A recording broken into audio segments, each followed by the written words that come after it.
Europe اور ہندوستان کے تقابلی اس جائزے کے اندر ایک اور انقلاب ہے کہ جو کہ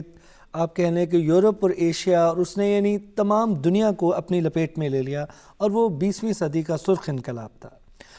سرخ انقلاب کے بارے میں آپ کیا سمجھتے ہیں کہ کیا اس کا جو امپیکٹ تھا، اس کا جو اثر تھا،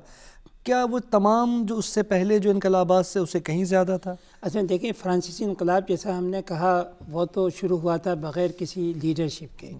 لیکن روسی انقلاب جو ہے یہ باقاعدہ ایک منصوبے کے تحت، ایک لیڈرشپ کے ذریعے، ایک پارٹی کے ذریعے سے اور ایک مینیفیسٹو کے ذریعے، جی بالکل، مینیفیسٹو اس کے ذریعے سے مطلب کہ یہ لایا گیا تھا۔ تو اس لیے اس انقلاب کا ماڈل جو ہے، یہ انقلاب بالکل یعنی فرانسیسی انقلاب سے جدا ہے، لیکن یہ انقلاب جو آیا ہے یہ ایک طرح سے پرولتاری انقلاب تھا۔ یہ بورژوا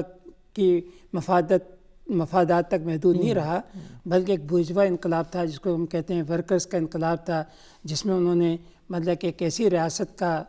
قیام کیا کہ جس کے اندر عام آدمی کو اس کی تمام زندگی کی سہولتیں اور اس کے بنیادی حقوق جو ہیں وہ دیے جائیں۔ تو یہ وہ ایک انقلاب ایسا تھا کہ جس نے مطلب کہ جہاں ایک طرف لوگوں کو انسپائر کیا ہے، غریب لوگوں کو پوری دنیا کے، ایشیا افریقہ کے، وہیں دوسری طرف اس نے سرمایہ دار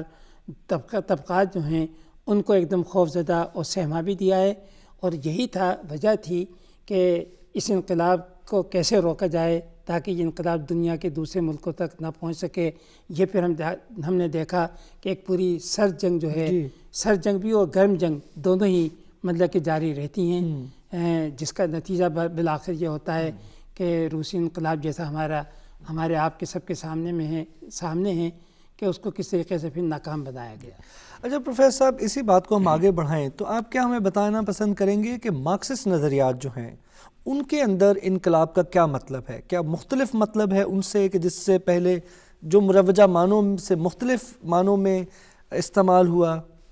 مارکسسٹ نقطہ نظر سے یہ ریاست، سماج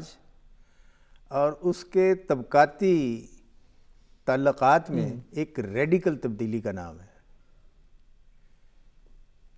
اور یہ تبدیلی نچلے طبقات کے حق میں، زیادہ تر ان کے ذریعے سے ان کے حق میں واقع ہوتی ہے، اور اقتدار کے جو پہلے سٹرکچرز ہیں انہیں ریپلیس کر دیا جاتا ہے، اس طرح کہ جو میٹا فزکس جو جسٹیفائی کرتی ہے پہلے ایک ہیرارکیکل آرڈر کو، اس کے مقابلے میں ایک دوسری میٹا فزکس دی جاتی ہے۔ مثال کے طور پر اگر یہ ہے کہ یہ شاہی خاندان ہے، یہ اعلیٰ نسل کے ہیں یا ذل الہی ہیں یا مقدس ہیں کسی حوالے سے، اگر پہلے یہ بات ہے ان کا جو فرمایا ہوا ہے وہ آخری ہے،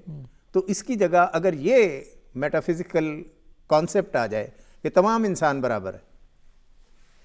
کوئی اعلیٰ کوئی ادنا نہیں، کوئی نسل اعلیٰ اور کوئی نسل کمتر نہیں، تمام انسان برابر ہیں، اگر اس بنیاد پر کوئی پاور سٹرکچر قائم کیا جائے گا تو اس کی شکل تو اور ہوگی۔